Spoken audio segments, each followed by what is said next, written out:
Mesdames et messieurs, bonjour, merci d'écouter Radio Sénégal, il est 13h. Au micro, Rudia Touba, la technique, Amadou Nicolas Jam, voici les titres. Projet de révision constitutionnelle, la formule du package de 15 réformes ne convient pas au député Moustapha Cissé Lo. Il propose un référendum sur la réduction du mandat présidentiel et le vote de l'Assemblée nationale sur les 14 points restants. Et le débat sur ce package ne devrait pas se poser au Sénégal où une constitution de plus de 100 articles a été adoptée en 2001. C'est l'avis du docteur Ousmane Khouma, enseignant-chercheur en droit public à l'UCAD, vous l'entendrez. L'inquiétude des huiliers en pleine campagne de commercialisation arachidière, ils risquent de ne pas atteindre les objectifs fixés. À Kaolack, Suneor Lindian n'a reçu que 3000 tonnes de graines sur un objectif de 140 000 tonnes. Les huiliers appellent les opérateurs stockeurs à leur vendre leur stock d'arachide. À suivre dans ce journal les sports avec Benoît Badiane et la revue de presse signée Arona Diouf. Bienvenue. Le débat sur le projet de révision constitutionnelle s'est poursuivi hier à l'hémicycle. Au cours du face-à-face gouvernement-Assemblée nationale, la députée Sorna Dieng Mbaké a déploré l'absence de concertation avec la classe politique. Sa position, le chef du gouvernement l'assimile à un mauvais procès fait au président Macky Sall. Mohamed Boun Abdallah Dionne affirme que la création de la Commission nationale de réforme des institutions est une preuve de concertation.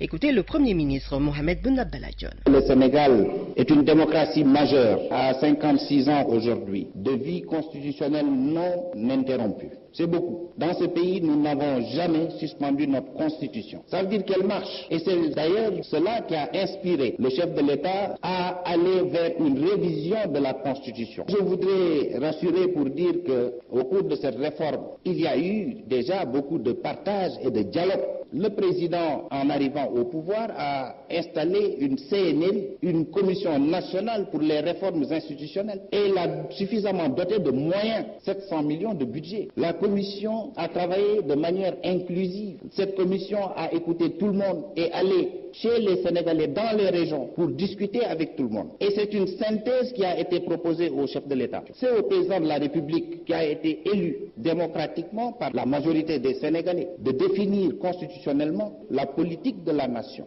Il a écouté également d'autres sources, la diaspora. Il a écouté beaucoup de monde aussi. Et c'est ce package qu'il soumet au peuple sénégalais. Faisons confiance au chef de l'État. Le chef de l'État est un homme de dialogue. Il a commencé certainement quelques consultations parce qu'il était à l'écoute du peuple. C'était le Premier ministre Mohamed Boun Abdallah Dionne, des propos recueillis par Arona Gaye et Yolande Ndiaye. Moustapha Cissé Lo reste opposé au projet de réduction du mandat présidentiel. Le député APR déplore aussi la formule du package de la révision constitutionnelle proposée par le président de la République. Le parlementaire demande de faire passer les 14 autres points à l'Assemblée nationale. L'honorable député Moustapha Cissé Lo est joint par Gorbel Jacob. Je ne suis pas d'accord pour la réduction, je suis pour un certain an. L'autre problème, les 15 propositions, il y aura l'embarras des choix. Vous êtes d'accord sur quel point et quel point? On peut nous donner un package pour nous dire oui ou non, mais ce n'est pas sérieux, il faut arrêter ce débat. Le président a deux moyens pour modifier la Constitution. La voie référendaire, donc il s'agit de la réduction du mandat, mais les autres points peuvent être discutés objectivement avec la classe politique, la société civile, et s'il y a un consensus, cette proposition soit transmise à l'Assemblée nationale pour examen. Je suis contre, je l'ai dit au secrétariat national exécutif, je suis contre et je resterai contre. Même si le président pouvait soumettre ça au référendum, je demandais à la population de voter contre. C'était le député Moustapha Cissé Lo, il est contre le package de 15 réformes. Bien, le débat sur ce package ne devrait pas se poser, c'est l'avis du docteur Ousmane Khouma, enseignant-chercheur en droit public à l'UCAD. Selon lui, en 2001, les Sénégalais ont adopté une constitution avec plus de 100 articles. Dès lors, qui peut le plus, peut le moins, d'autant plus qu'il n'est pas judicieux d'organiser un référendum juste sur la question du mandat. Le docteur Ousmane Khouma répond aux questions de François-Xavier Thiaw. J'ai pas complètement compris le débat. À partir du moment où le point focal, c'était la réduction de la durée du mandat, et que depuis les assises nationales, il y a tout un processus, la Commission nationale de réforme des institutions, une élection quasi plébiscitaire pour un président 65%, le moment était venu, à maturité, de dire faisons les réformes institutionnelles pour la modernité démocratique. La modernité, l'état de droit, l'idéal démocratique, c'est pas seulement la durée d'un mandat, 7 ou 5. Vous-même vous disiez, mais est-ce que ça change fondamentalement quelque chose?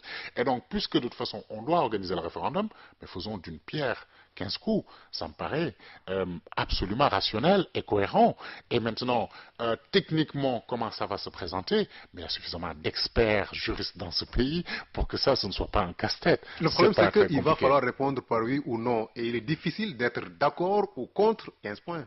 Oui, mais qu'aurait-il fallu faire alors dans ce cas? Utiliser la voie législative, ce n'était pas possible pour la durée du mandat. Et là, au contraire, c'est une façon... Mais de la même manière que quand on adoptait la nouvelle constitution par référendum, qu'a-t-on fait? Il y avait combien d'articles? Il n'y avait pas 15 articles, hein, plus de 100. Ça n'a pas posé de difficultés. Non, techniquement, il n'y a aucune difficulté. Mais sauf que là, on avait parlé de nouvelle constitution, alors qu'ici, il s'agit de révision. C'est pas la même chose, non? C'est encore plus simple, puisque la nouvelle constitution, est-ce que vous êtes d'accord avec la totalité des dispositions? Est-ce que vous êtes d'accord avec cette constitution? Là, vous avez 15 points. Il n'y a pas un point qui pose particulièrement problème. Celui qui pouvait en poser, le président a fait ses arbitrages, n'en pose plus. La durée du mandat, non, techniquement, je ne vois pas de difficulté. Dr Ousmane Rouma, enseignant-chercheur en droit public à l'université Cheikh Anta Diop de Dakar sur Radio Sénégal à 13h06. Je n'ai pas complètement... La campagne de commercialisation arachidière prend une tournure inquiétante pour les huiliers. La Sunéor Lindiane de Kaolack n'a reçu que 3 000 tonnes sur un objectif de 140 000 tonnes. La Copéole n'a pas fait mieux, elle n'a acheté que 17 tonnes. La Copéole cherche 150 000 tonnes de graines. Pour collecter les quantités fixées, les huiliers lancent un appel aux opérateurs stockeurs d'Aoudalaye Badiane. Pour arriver à l'atteinte de l'autosuffisance en riz en 2017, l'État a pris toutes les dispositions nécessaires et veut par la même occasion permettre à notre pays d'avoir son indépendance.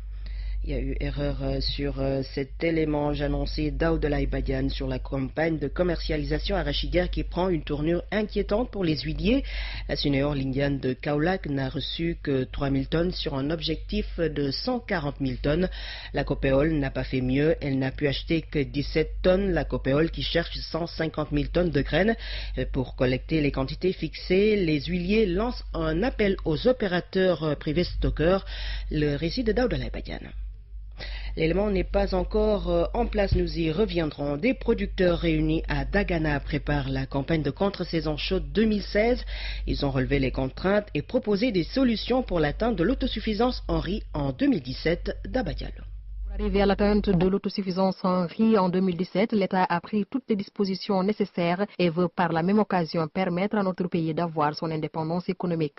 Sur les 950 000 tonnes que la SAED devra produire, les 700 000 tonnes vont sortir du département de Dagana. Youssou Diallo, le conseiller technique numéro 1 du ministre de l'Agriculture et de l'Équipement rural. Nous pensons qu'avec l'autosuffisance en riz, ça va être le début de l'indépendance économique. Nous sommes optimistes. Les conditions sont réunies, sinon que c'est la condition de l'engagement des producteurs aujourd'hui qui reste pour atteindre l'autosuffisance. Hormis tous les moyens mis par l'État dans la production risicole, les producteurs de Dagana appellent au respect et à la tenue des promesses concernant les moissonneuses-batteuses et à la garantie du matériel agricole. Ndiawar Diop, président du comité interprofessionnel de la filière riz. Ce qu'on demande à l'État, c'est vraiment les promesses sur les moissonneuses-batteuses soient vraiment respectées.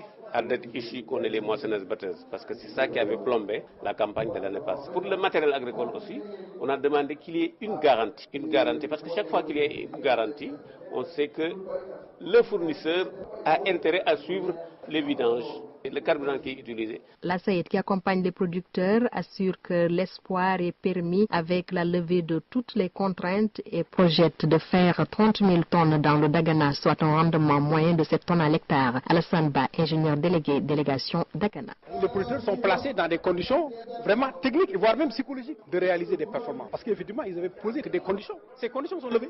Et nous osons espérer que cette campagne de conditions chaudes va se dérouler dans les meilleures conditions. La CNCAS a déjà injecté 2 milliards de francs CFA pour cette campagne et incite les producteurs de rembourser à temps les crédits. RTS Saint-Louis, Dabadiallo. Campagne de commercialisation arachidière à Kaolack. La Sunéor Lindiane n'a reçu que 3 000 tonnes sur un objectif de 140 000 tonnes. La Copéole a fait mieux, elle a acheté 17 000 tonnes. La Copéole qui cherche 150 000 tonnes de graines d'arachide. Pour collecter les quantités fixées, les huiliers lancent un appel aux opérateurs stockeurs d'Aoudalaye Badiane. C'est encore l'inquiétude à la Sunéor de Lindiane Lindiane. En effet, les graines se font rares sur les 140 000 tonnes prévues cette année. L'usine n'a pu collecter que 3 210 tonnes. Un gap à combler, obligeant ainsi le chef de service achat graines Sunewar Kaolack a appelé les producteurs à venir vendre leurs graines. Ibrahima Dien. Nous avons quelques inquiétudes par rapport à l'objectif qui nous a été fixé, qui est de 140 000 tonnes pour la Sunewar de Lindiane. Au moment où je vous parle, nous sommes seulement à 3 210 tonnes de réceptionnées dans nos usines. Jusqu'à présent, nous scrutons les graines, mais nous ne voyons pas venir les camions. Malgré que nous ayons déjà payé toutes les factures qui étaient en instance chez nous, mais vraiment nous exhortons et nous faisons un appel à tous les opérateurs qui sont nos partenaires de venir nous livrer les graines au niveau de la Sunewar de Lindiane. À la Copéol, la situation n'est pas des meilleures. Ici, l'on a pu collecter que 17 000 tonnes sur les 150 000 prévus. Moussa Ndiaye, Copéol Kaolack. Nous, à notre niveau, nous avons tout fait de notre mieux pour arriver à une bonne campagne. Malheureusement, force est de reconnaître que nous n'avons collecté que 17 000 tonnes. Pourtant, les dirigeants de la boîte ont tout fait pour contracter des engagements auprès des banques. C'est pourquoi ils ne peuvent pas comprendre, malgré l'argent qu'ils détiennent, qu'ils ne soient pas entrés en possession de ces graines. Notre prévision pour cette année, c'était à 150 000 tonnes. Aujourd'hui, on ne voit aucun camion venir vers nous. Depuis quelques jours, un camion, ça pratiquement. Le gouverneur adjoint chargé des affaires administratives a, au cours d'un comité régional de développement afférent à la campagne de commercialisation de l'arachide, invité les acteurs autour de la filière à s'évertuer de sorte qu'il n'y ait pas de perdants. L'État a l'obligation certes de préserver le tissu industriel, mais également a l'obligation de protéger le producteur pour que celui qui produit puisse également se retrouver dans l'activité. Kaolack, RTS. Sur Radio Sénégal, il est 13h12. Des élèves et des enseignants de 3 écoles de la commune de Matam ont subi hier une attaque d'abeilles. 90 personnes, dont des élèves d'une école maternelle, ont été blessées. Il n'y a pas eu de décès et les 11 blessés qui étaient en observation à l'hôpital régional de Matam sont rentrés chez eux. Et suite à cette attaque d'abeilles, le service d'hygiène de Matam va localiser et détruire les ruches avec l'aide des populations. Ces dernières sont appelées à informer le service d'hygiène qui demande un appui de la mairie en insecticides et en carburant. Le chef de la brigade d'hygiène de Matam, Mamadou Sen, est au micro d'Alpha Seydi. Cette période est une période favorable pour la prolifération des abeilles parce que c'est une période un peu fraîche mais aussi un peu chaude, humide dans une large mesure. Ce que nous disons aux populations, c'est que quand elles voient les abeilles, elles doivent immédiatement nous informer. Si on reçoit les informations, immédiatement on réagit. Les abeilles migrent. Comme elles migrent maintenant, on ne peut pas les localiser et dire qu'elles sont dans un tel endroit et on va agir sur cet endroit. C'est un peu difficile. C'est pour cela nous, on prend la tâche des populations. Si maintenant, il y a des endroits bien précis où les populations voient la prolifération de ces abeilles autour d'un arbre, ils peuvent nous informer. Et nous allons faire une protection, voir si c'est une niche ou bien un gîte permanent. Et là, on va agir immédiatement. Je voulais solliciter aussi la commune qui est là pour aussi les populations. Le service régional de l'hygiène de Matam n'a pas beaucoup de moyens et actuellement ne dispose pratiquement pas de produits pour ce genre d'intervention. Nous sollicitons la commune pour mettre à notre disposition des insecticides et aussi des accompagnants comme carburant pour que si on reçoit ce genre d'informations, sans hésiter, sans attendre, on intervient de façon très prompte. Amadou Sen, chef de la brigade d'hygiène de Matam. 300 millions de francs CFA, c'est le montant du matériel octroyé au ministère de la Santé par l'USAID, ce dont témoigne de l'engagement des deux pays à mettre fin au décès évitable des mères et des enfants de moins d'un mois.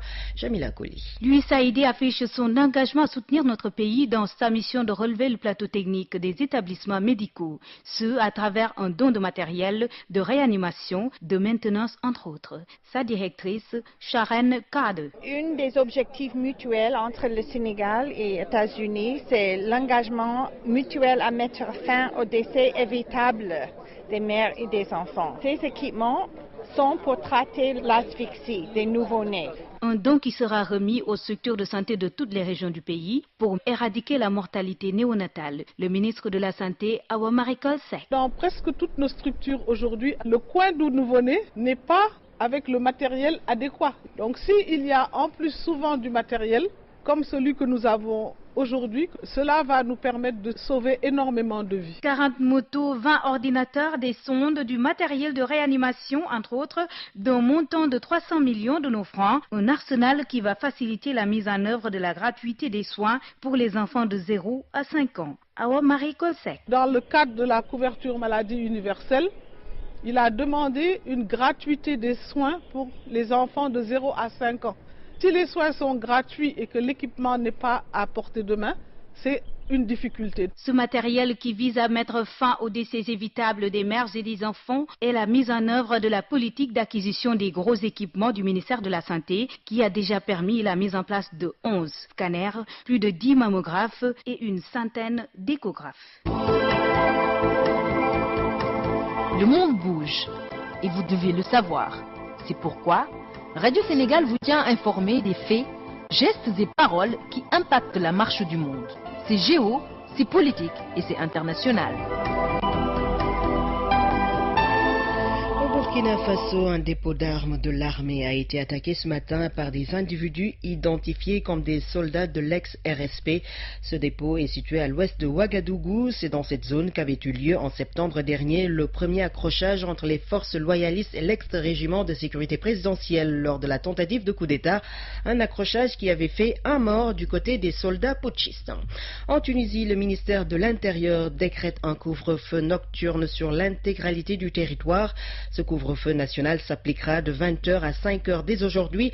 Il survient après 4 jours de manifestations qui ont parfois donné lieu à des affrontements avec les forces de l'ordre. En Somalie, une attaque contre un restaurant de Mogadiscio a fait au moins 19 morts. Elle a été revendiquée par les rebelles Chebab. 2 naufrages en mer Égée ont coûté la vie à 21 personnes dont 8 enfants. D'autres migrants sont portés disparus. Les gardes-côtes poursuivaient leurs recherches dans la matinée alors que le nombre exact restait inconnu. Au total, 74 personnes ont pu être sauvées. –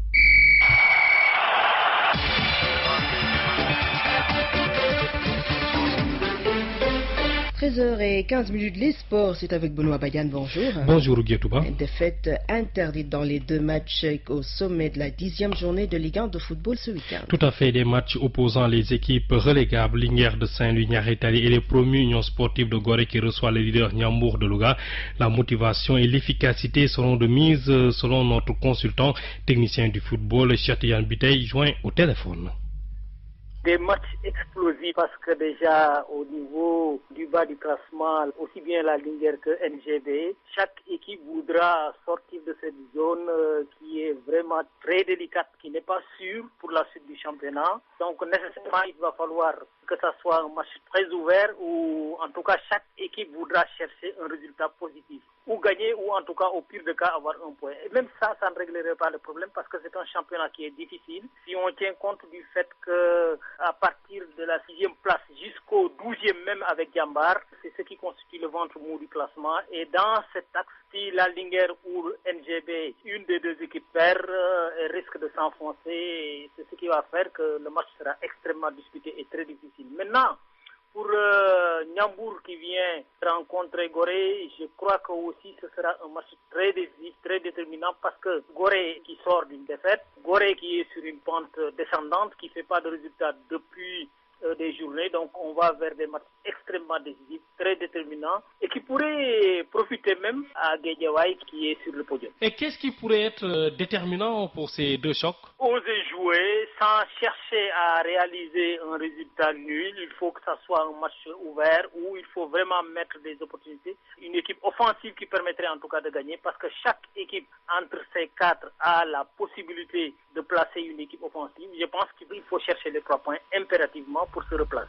Voilà, c'était Chatiyan Bitey, notre consultant technicien du football. Rappelons que les rencontres Union Sportive de Gorée Niambour sont la première rencontre est prévue samedi à 18h à Demba Diop et la deuxième, la Linguère de Saint-Louis qui reçoit Niaretali dimanche à partir de 16h30 au stade Mawade Wade de Saint-Louis. Chaîne 2016 de football au Rwanda, le Nigeria pourrait rejoindre le pays hôte et la RDC en quart de finale dès cet après-midi. Les Super Eagles sont dans l'obligation de s'imposer devant les Aigles de Carthage pour valider leur billet à l'issue de cette cette deuxième journée du groupe C.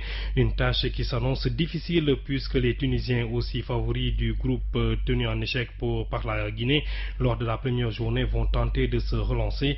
Le match Tunisie-Nigeria se dispute d'ailleurs depuis 13h au stade de Kigali et pour le moment pas encore de but entre ces deux formations et nous sommes à la 20e minute de jeu. À suivre tout à l'heure à partir de 16h Niger du moins Guinée. Les huitièmes de finale de la Coupe de France de football offrent un choc PSG-Lyon. Des retrouvailles entre les deux équipes de Ligue 1, Paris Saint-Germain et Olympique Lyonnais se sont déjà affrontés cette saison en quart de finale de la Coupe de la Ligue avec une victoire des protégés de Laurent Blanc 2-1. Dans les autres rencontres, Bordeaux recevra Nantes, Monaco ira à Sochaux, club de Ligue 2, tandis que l'Olympique de Marseille se déplacera à Trélissac, club de CFA, ou bien 3 qui reçoit Saint-Etienne. Les matchs se disputeront les mardis 9 et mercredi 10 février prochain. En championnat, toujours en France, Rennes reçoit ce soir Gazalik Ajaccio à partir de 19h30 en match avancé de la 22e journée. En Espagne, la 21e journée avancée de la Liga Sporting Gijón accueille la Real Sociedad à partir de 19h30. Et puis en Allemagne, c'est le nouveau championnat de Papi Misson Djilobodji. Le match avancé de la 18e journée de la Bundesliga oppose Hambourg au Bayern Munich, leader toujours à partir de 19h30. Sport travailliste. Et c'est parti pour la 35e édition des phases nationales des sports travaillistes en ouverture. Les quarts de finale de football cet après-midi au champ de course et au stade Maniang Soumaré de Thiès, la capitale du rail qui accueille pour la deuxième fois les compétitions. Ce championnat dans le milieu professionnel verra la participation des différents corps de métier durant le week-end dans les disciplines comme le football, la pétanque, les jeux de l'esprit entre autres. Marie-Pierre Ndiaye, inspectrice régionale des sports de Thiès, est au micro de Bassirou Silla. Plusieurs délégations qui sont attendues. Nous avons une délégation gambienne que nous allons recevoir. Ensuite, nous avons une délégation de Saint-Louis qui doit être là, compagnie sucrière. Ensuite, bien sûr, nous avons Dakar. Ça, c'est surtout au niveau du football. Nous avons Thiès qui sera représenté par la cimenterie du Sahel et par Chawal. Ensuite, nous aurons Matam, la Sénélec. Nous aurons encore les enseignants de Mbacké, puisque jusqu'à notre réunion de la dernière fois, nous avons 8 délégations concernant le football. Lorsqu'il y a des phases nationales des sports travaillistes, nous faisons un appel. Ce n'est pas automatiquement que les finalistes régionaux de l'année passée, ce n'est pas automatiquement ceux-là qui vont venir. Ils peuvent être retenus pour des raisons ou pour une autre. Et automatiquement peut venir celui qui répond aux conditions qui sont fixées là dans la lettre circulaire. Jusqu'au mercredi passé, il y avait des gens qui s'étaient déclarés sans pour autant peut-être répondre toujours à toutes les conditions préétablies. Bon, le défi, c'est d'abord la mobilisation. Il faudrait que la population thiessoise colle à l'événement, qui est un événement national. Thiès a le privilège d'accueillir. Il faut aussi effectivement que la population thiessoise puisse coller. Il faut aussi que toutes les entreprises, que toutes les sociétés, que toutes les organisations professionnelles de la place aussi puissent coller à l'événement, même s'ils ne participent pas aux compétitions, mais qu'ils puissent être présents. Voilà, c'était Marie-Pierre Ndiaye, inspectrice régionale des sports de Thiès au programme cet après-midi pour les quarts de finale de football qui ouvrent la 35e édition des phases nationales des sports travaillistes au champ de course à 16h. Sénégalaise de l'automobile contre Mairie de Kaolack et en seconde heure Dakar Demdi qui affronte la compagnie sucrière sénégalaise de Richard Toll au stade Maniang Soumaré. 16h commerçant de Joal, Sénélec de Matam et puis en seconde heure Simon du Sahel, Nissa de la Gambie, c'est le pays invité. Suite et fin le week-end avec aussi d'autres disciplines au programme de ces phases nationales des sports travaillistes. C'est tout pour les sports. Merci Benoît Badiane. À présent, la revue de presse est avec Aaron Adiouf. La presse s'en émeut, s'en désole et condamne ce que mes confrères du quotidien appellent le cirque à l'hémicycle en lieu et place de ces importantes annonces du Premier ministre sur les perspectives économiques du pays, comme les dévoile justement dans leur colonne l'Observateur et le Soleil avec 2016 selon le quotidien du groupe Futur Média qui sera le démarrage des grands chantiers de l'emploi. Par exemple, la presse retient surtout cette scène indigne déplore Samba Alar qu'a vécu l'Assemblée nationale. Alors privé de parole, le l'opposition perturbe la séance par des huées, des acclamations et des réclamations de groupes parlementaires. Aïda Mbodj et consorts racontent Walfadjri ont réussi leur coup seulement. Ces députés de l'opposition, quelle que soit la légitimité de leurs revendications, pouvaient choisir, selon Sucre Salé du quotidien, un autre mode de combat que de se donner aussi piteusement en spectacle. Des députés du peuple finalement, selon le journal, qui semble vraiment vouloir tout faire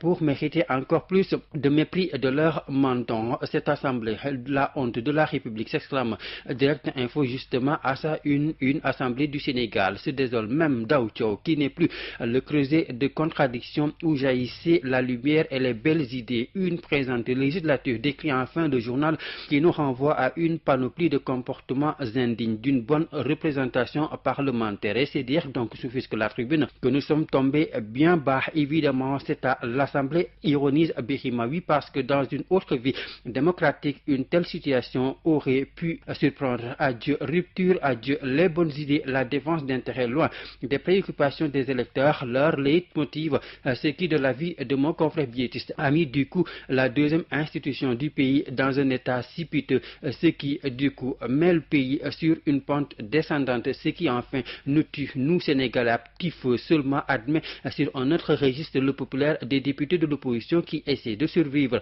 en réclamant leur groupe parlementaire, quitte à arborer des foulards rouges au visage comme des desperados. Ça, on peut comprendre, ils sont députés et posent leurs revendications, quelle qu'en soit la forme à l'hémicycle. Mais ce qui a choqué, déplore Samba Alar, c'est qu'un non-député, un spectateur, en l'occurrence Ahmad Suzanne Camara, ce tribun apériste venu suivre la séance d'explication du gouvernement de son pouvoir, a participé à sa manière au débat. Et pour l'enseignant qu'il est, le hors-sujet qu'il a fait est impardonnable à plus d'un titre. L'insulte à la bouche qu'il a craché au député El Hadji Diouf, qui lui rappelle le populaire était dans son rôle et son boulot, une saillie de ce fou du maquis qui devrait, espère Samba Alar, ne pas rester sans conséquence. Mais comme il a débarqué dans une assemblée d'insulteurs, visez la suite.